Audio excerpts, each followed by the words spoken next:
Warning: the activities and subjects described in this video can be dangerous and should never be practiced without supervision.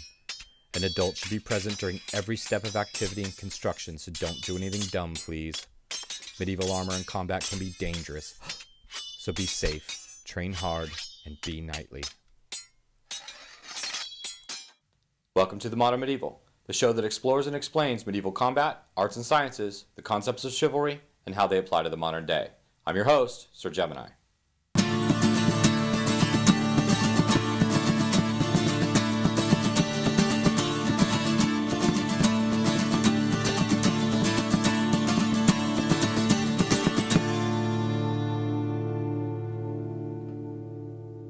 So for this show, I wanted to talk a little bit about how well-rounded the medieval knight would have been. A lot of people, when they think of knights clashing in armor, they think of sword, shield, axe, mace, and so on. And we don't think of the medieval period as a complete martial art. And then, just by providence, this email happened upon me. Sir Gemini, I have studied Eastern-style martial arts for several years. I have not come across any references to medieval European unarmed martial arts, aside from Greek wrestling. Are there medieval European styles of unarmed martial arts?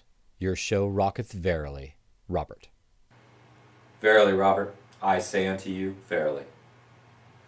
Actually, there are several examples of kicks, punches, locks, wrestling, takedowns, and throws, all done in the medieval period.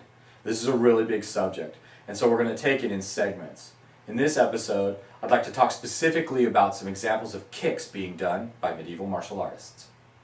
We often don't think of kicks, punches, and grappling being used in the medieval period, but their art was as comprehensive as any other in the world. We have examples of these techniques being used in both armored and unarmored combat.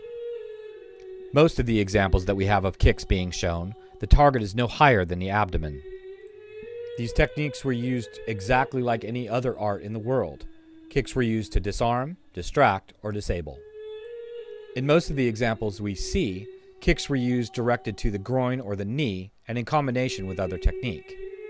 All of these techniques are recognizable to similar ones around the world. After all, the body can only move so many ways. No specific instruction has yet been discovered, but it's generally accepted that kicks were an integral part to a comprehensive martial art.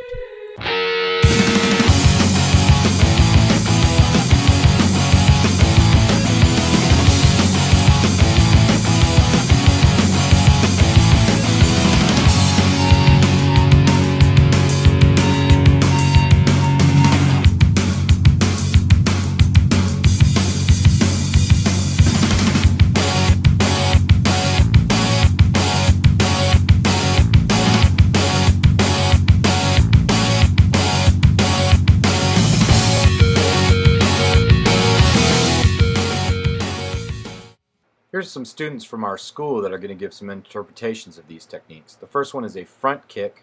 Notice the knee comes up first, and then the leg explodes out in a stomping motion. Next we have what could be a knife edge kick or a side kick. Again, as you can see, the knee comes up first, and then the leg explodes out. Here you have an example of an instep kick. This is very common to what French boxing or savate style call a chassé. This one is a chassé bas, indicating the low line attack. And finally, we have a variant of some of these kicks. Again, the knee comes up first. This particular one is displacing an opponent's attack. Remember to practice these both right and left sides.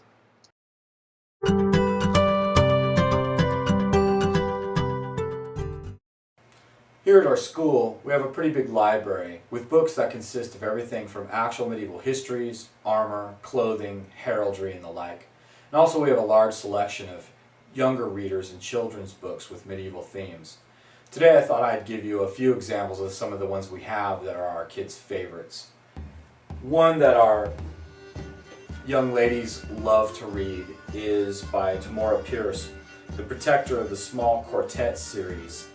This is all about a character named Kell who actually is accepted and goes through the ranks of page, squire, and knight and the trials and tribulations that she goes through. It's a fantastic read and very, very popular with a lot of our students. We also have some books for some younger readers that have medieval type themes, but also have a lot of comedy and high adventure to them.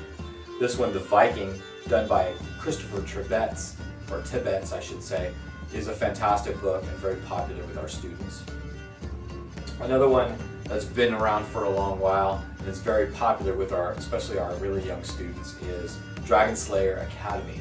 And I've personally read through all these books and I think these are wonderful. There's good times through each and every book, high adventure, all medieval themes, so we have a great time with them.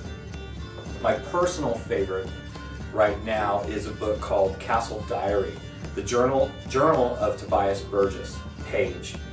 This book was written by Richard Platt and illuminated and drawn by Chris Riddell. This is a fantastic book. It's beautifully drawn, and it's all about a young page who goes to his uncle's house and learns the life in a medieval castle of how to become a page, a squire, and eventually a knight. As I said, the storyline is fantastic, it's engaging, and just a beautiful book. I'm sure you can find all of these on Amazon or some other book supplier.